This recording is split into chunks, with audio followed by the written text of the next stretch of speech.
Salut tout le monde, aujourd'hui une nouvelle vidéo, une vidéo qui va être une présentation du jeu Halo Wars 2 qui vient tout juste de sortir la semaine dernière. Donc un jeu de stratégie qui suit sur Halo Wars 1 qui est sorti il y a environ 8 ans, donc ça fait très longtemps, encore dans la série des Halo, donc dans l'univers d'Halo.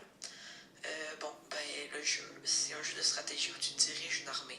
Donc c'est pas un jeu standard comme Call of Duty ou un jeu d'arcade si on veut. C'est vraiment tu diriges une armée, tu la mènes dans des points. Puis ce jeu-là est divisé en 3 modes. Il y a le mode campagne, le mode multijoueur, puis il y a le mode blitz. Alors je vais vous les présenter durant la vidéo plus en détail. Mais commençons par le mode blitz. Donc le mode blitz, c'est la particularité de ce Halo, du Halo Wars 2, c'est que c'est dans le fond, c'est comme, je sais pas s'il y en a qui connaissent Clash Royale, mais c'est comme un petit peu d'un deck, c'est comme un petit peu ça, parce que t'as une collection de cartes, donc les cartes sont incarnées par des personnages, puis ces personnages-là, ces cartes-là sont mises au combat, puis là le personnage il va spawner si on veut, il va apparaître. Donc comment ça fonctionne, c'est que tu te crées des decks d'abord en choisissant un commandant. Les decks, donc il y a des cartes qui sont propres à des commandants, il y en a d'autres qui sont pour tous les commandants. Donc c'est exemple, là il y a 8 commandants. Il y a le Captain Cutter qui est le commandant de base.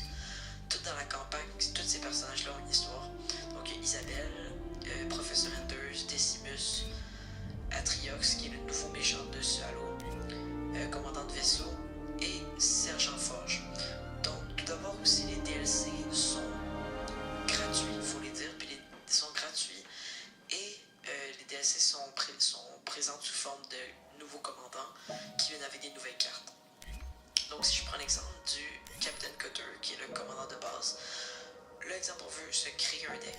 Alors on se crée un deck, on ajoute 12 cartes. 12 cartes qu'on sélectionne dans les cartes qu'il peut avoir. Donc c'est toutes les cartes que le Captain Cutter pourrait avoir dans son deck. Donc ces cartes-là, il y en a qui sont pour tout le monde, comme j'ai dit tout à l'heure. Donc tout ça, ils sont pour tout le monde. Quand on voit en bas restriction de chef, il n'y en a aucun, donc tout le monde peut les prendre.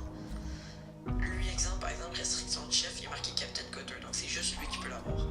Donc tu choisis ton commandant en fonction des cartes qu'il peut avoir, des cartes que tu as, puis de leur puissance. Alors ça c'est mon deck, puis tu peux le modifier en ajoutant, en enlevant des cartes. Par exemple, Marine, je voudrais l'ajouter, puis je voudrais ajouter Jack Arrowhead. Voilà, je pourrais le faire. Donc, toutes ces cartes-là ont des propriétés caractéristiques, bien entendu, on peut voir plus en détail qu'est-ce qu'ils font. Maintenant, comment on peut débloquer? Attendez, juste vous montrer d'abord ma collection de cartes. Quand on achète le jeu, il y en a quand même beaucoup qui viennent avec. Là. Il y a quand même beaucoup de types de cartes. Peut-être, je dirais, une centaine, voire plus. Donc, ils sont classés en sous forme de rareté. Alors, exemple, je vais prendre comme exemple le Kodak d'avant-garde. Lui, si on voit rareté, elle est commune. Mais si on voit par la suite rayon vitrifiant, ben, la rareté, elle est spéciale. Donc, c'est sûr que comment, là, il va avoir une explication comment on peut avoir ces cartes-là. Mais tout d'abord, il faut dire que ces cartes-là, si vous voyez, il y en a des roses, puis il y en a des normales. Les roses sont attribuées à toutes les extraterrestres, si on veut, les Covenants, mais au-delà de ça, l'armée d'Atriox. Puis les normales sont attribuées aux humains, aux Spartans. Donc, le nombre qui est en haut, d'ailleurs, c'est le nombre d'énergie qui vont te coûter. Encore là, c'est quand même beaucoup de ressemblance avec Clash Royale parce que, encore une fois, dans ce jeu-là, l'énergie est accumulée au fur et à mesure que la partie avance. Puis quand t'es à 120 énergie, tu peux faire spawn le maraudeur chasseur, par exemple. Comment on peut débloquer des cartes? C'est en ouvrant des packs. En ouvrant des packs, comment tu as des packs vraiment? C'est, bon, tu peux acheter des packs, comme dans pas mal tous les jeux. Tu peux en acheter via le marché. Puis d'ailleurs, c'est quand même cher.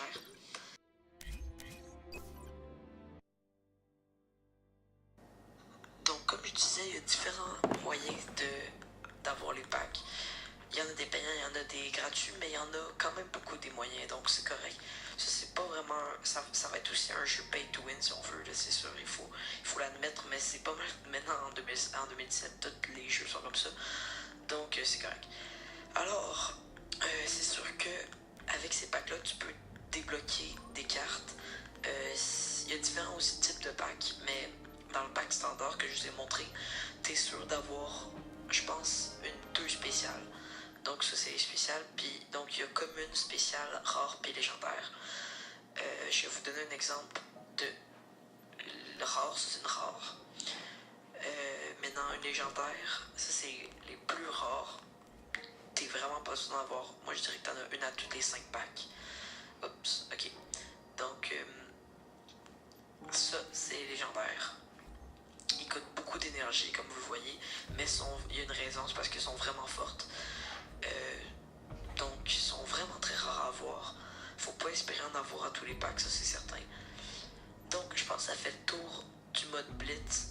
Je vais vous expliquer plus en détail vers la fin sur le terrain, qu'est-ce que ça dit. Bon, pour le mode multijoueur, ça c'est différent. Là, il n'y a plus de cartes, il n'y a plus de deck. C'est vraiment, on fait des parties avec différents modes de jeu. Ah oui, attendez, j'ai oublié de vous dire que dans le mode Blitz, il y a aussi deux modes de jeu. Non, il y en a 3, excusez. Avec, tu peux faire duel, tu peux affronter 1 contre 1, 2 contre 2 ou 3 contre 3. Donc revenons au mode multijoueur. Donc comme je disais, mode multijoueur, il y a beaucoup plus de modes. Il y en a 5. Donc d'abord, il y a VSIA. Ça, c'est affronter... attendez, c'est... Bon ben ça, c'est un match standard, je dirais, là, avec différents modes de jeu. En match à mort, domination et base. Il y a baston. Là, attendez, avant.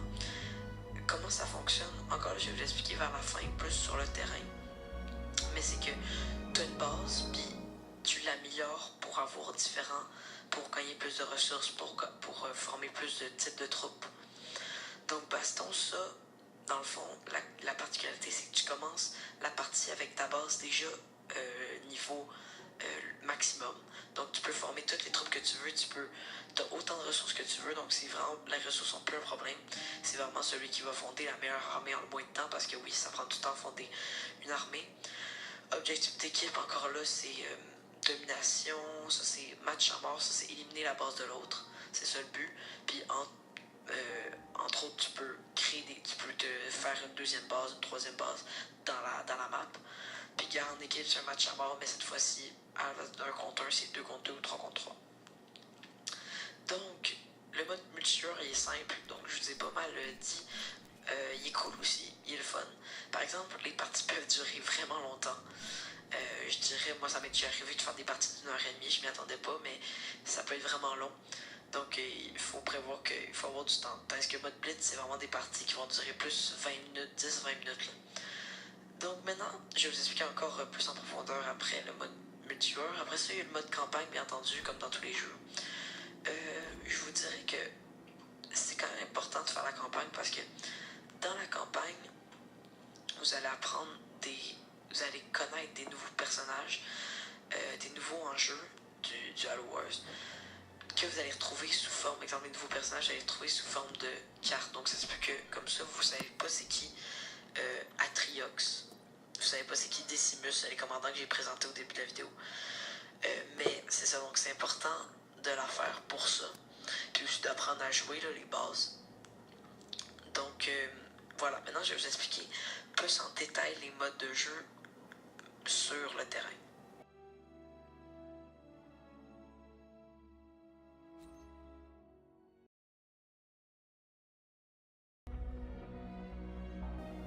Bon, donc commençons par le mode Blitz. Donc le mode Blitz, tout d'abord, il faut choisir notre commandant. Ça c'est aussi pour le mode multijoueur.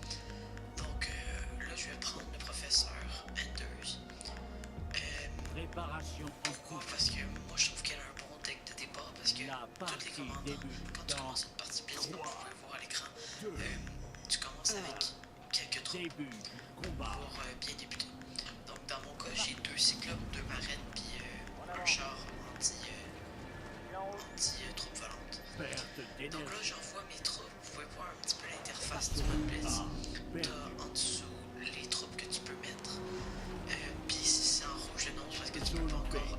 t'as pas assez d'énergie.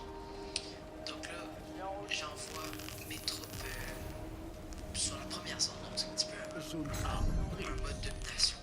Tu prends le plus de zones, il y en a 3, puis celui qui est à 2 zones marque des points. C'est le premier à 200. Donc comme j'avais dit tout à l'heure, c'est une partie qui sont relativement rapides.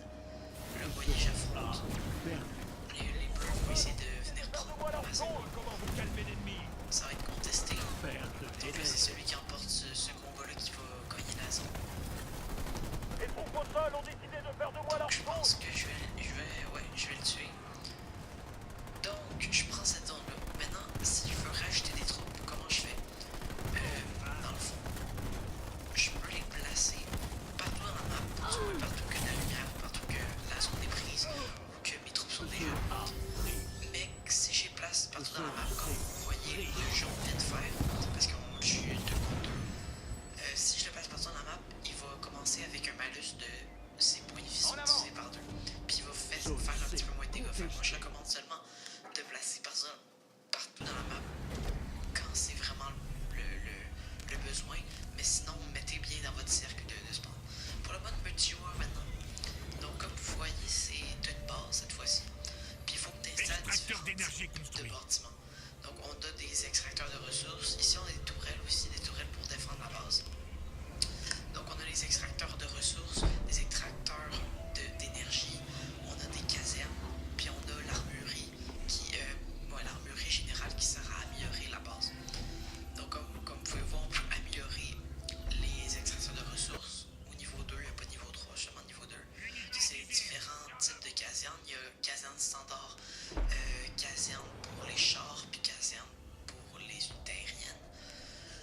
Après ta base principale, comme vous pouvez le voir, ça c'est une sous-base si on veut, une base secondaire. Tu peux mettre moins de bâtiments, mais ça reste que tu peux mettre des extracteurs de ressources. C'est pour ça que moi je m'en sers pour gagner plus de ressources. Ça c'est les troupes que tu peux mettre. Il y a toutes sortes de troupes, d'autres troupes que tu peux mettre. Tu peux pas toutes mettre déjà parce que il y a des troupes qui sont bloquées parce que ton QG n'est pas niveau assez élevé. Ça c'est des ressources que tu peux, il y en a un petit peu partout dans la map, tu peux avoir un gain si tu vas proche de ça. Évidemment, tu peux mettre des unités héroïques. Ce qu'on regardait tout à l'heure, c'est les légendaires. Toutes les légendaires, dépendamment quel commandant tu prends, parce que ça aussi tu prends un commandant, tu vas avoir différents types de légendaires que tu vas pouvoir mettre. Donc voilà, donc là tu améliores ta base peu à peu. Puis quand tu te sens prêt, tu commences ton armée, tu commences à la fonder. Là j'envoie mes troupes pour faire une deuxième base secondaire. Mais ça c'est quand même un petit peu plus gros que la base de tout à l'heure. C'est quand même une bonne base que je m'apprête à faire.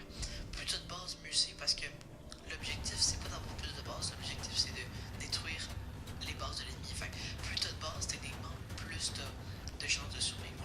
Ça, bon, j'ai fondé une armée des locustes. Les locustes c'est des unités qui tirent un rayon vitrifiant, je pense. Bon, c'est pas très bon pour les unités aériennes, donc on les voit à l'action.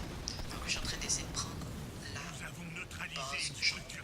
J'ai rajouté à mon armée quelques reavers, des unités qui tirent seulement dans les airs, parce que justement les locustes, pas seulement dans les airs, mais excusez, mais surtout dans les airs, parce que les locustes, c'est pas une unité très bonne pour les tirs aériens.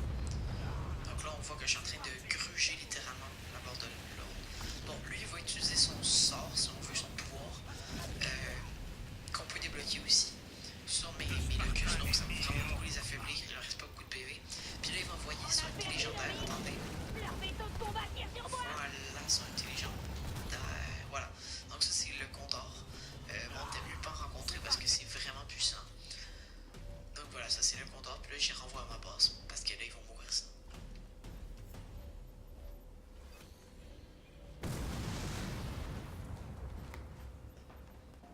Donc voilà la présentation du jeu Halo Wars 2 finie. Donc si tu as aimé, lâche un like, mets en commentaire les prochains jeux que vous aimeriez que je vous présente ou que vous aimeriez que je fasse des gameplays ou des extraits du même genre. Donc voilà, donc merci beaucoup.